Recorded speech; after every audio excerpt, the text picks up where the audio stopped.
اس کے بعد نماز کے بعد ہے زکوٰۃ، یہ بھی اسلام میں فرض ہے۔ دیکھو گورنمنٹ کو ٹیکس تو دینا چاہیے، سب دیتے ہوں گے، امید ہے نہیں دیتے تو غلط کرتے ہیں، دے دیا کریں آج سے، کیونکہ آپ کا معاہدہ ہوا ہے، ایگریمنٹ ہوا ہے، اللہ نے حکم دیا ہے کہ مسلمان معاہدوں کو توڑتا نہیں ہے بلکہ معاہدوں کی پابندی کرتا ہے۔ تو زکوٰۃ یہ اللہ کا ٹیکس ہے، یہ کس کو دینا ہے؟ اللہ کو۔ تو اللہ نے کہا بجائے اس کے کہ ڈائریکٹ میرے ہاتھ میں پکڑاؤ، تو میری طرف سے فلاں غریب آ رہا ہے اس کو دے دینا۔ تو تمام فقہا یہی لکھتے ہیں کہ زکوٰۃ ہم جب کسی غریب کو دیتے ہیں تو وہ غریب کو نہیں دیتے، وہ کس کو دیتے ہیں؟ اللہ کو۔ اللہ نے اس کو وکیل بنایا ہوا ہے، وکیل بالقبض۔ جیسے آپ کی پیمنٹ تھی، آپ نے 1 کروڑ روپے دینے تھے وسیم بھائی، اب وسیم بھائی کا مثال ٹھیک ہے، آپ نے وسیم بھائی کو دینے تھے، وسیم بھائی مارکیٹ سے شارٹ تھے، انہوں نے فون کیا غفار کو کہ یار میری طرف سے 1 کروڑ روپے پکڑ لے، آپ نے غفار کو پکڑا دیا تو ادائیگی ہو گئی نا؟ کیا خیال ہے بھائی؟ تو اللہ میاں بھی یہ کہتے ہیں کہ زکوٰۃ اصل میں مجھے دینی ہے، تم نے، میں متولی ہوں، لیکن اب کیا ہے میری طرف سے وکیل ہیں، فلاں فلاں فلاں قسم کے لوگ ہیں، ان کو دے دو گے تو میں کیا سمجھوں گا؟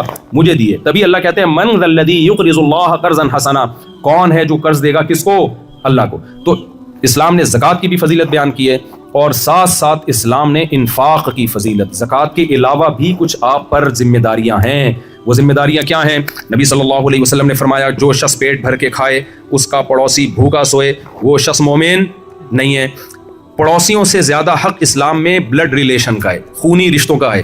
دیکھو غیر مسلم کنٹریز میں حکومت کی رسپانسبلٹی بہت زیادہ ہوتی ہے، غریبوں کو سنبھالنا، بیواؤں کو سنبھالنا، لیکن مسلمان کے ہاں حکومت کی رسپانسبلٹی کم ہے، اسلام میں پبلک کی رسپانسبلٹی زیادہ ہے۔ آپ اپنے ماں باپ کو اولڈ ہاؤس میں نہیں چھوڑ سکتے، قرآن کہتا ہے وَعَلَى الْوَارِثِ مِثْلُ ذَلِكَ، نان نفقہ جو بھی بلڈ ریلیشن ہے نا، جو بھی مرنے کے بعد وارث بنتے ہیں، ان تمام وارثوں پہ ان کی وراثت کے بقدر نان نفقہ واجب ہوتا ہے۔ مثال کے طور پر ایک شخص کے 2 بیٹے ہیں، جب اس کی ڈیتھ ہوگی کوئی اور وارث نہیں ہے تو 2 بیٹوں میں، یا ایک بیٹا ایک بیٹی ہے تو 2/3 بیٹے کا حصہ ہے اور 1/3 بیٹی کا حصہ ہے۔ تو یہ اگر اس کی موت واقع نہیں ہوئی اور یہ بوڑھا ہو گیا تو شریعت کیا کہتی ہے؟ یہ مر جاتا تو 2/3 بیٹے پر آتا، 1/3 بیٹی کے لیے آتا نا۔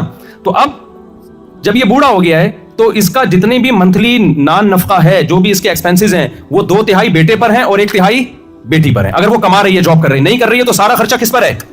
بیٹے پر ہے۔ میں سمجھا پا رہا ہوں اپنی بات؟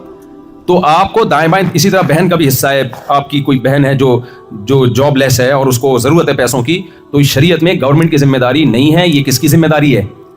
بولو بھائی کی ذمہ داری ہے۔ یہ آپ کی خالہ، پھپھو، تایا، چچا، یہ ساری رسپانسبلٹی اسلام نے خونی رشتوں پہ لگائی ہے۔ غیر مسلموں کے ہاں وہ رشتے مارکیٹ سے کیا ہو گئے ہیں؟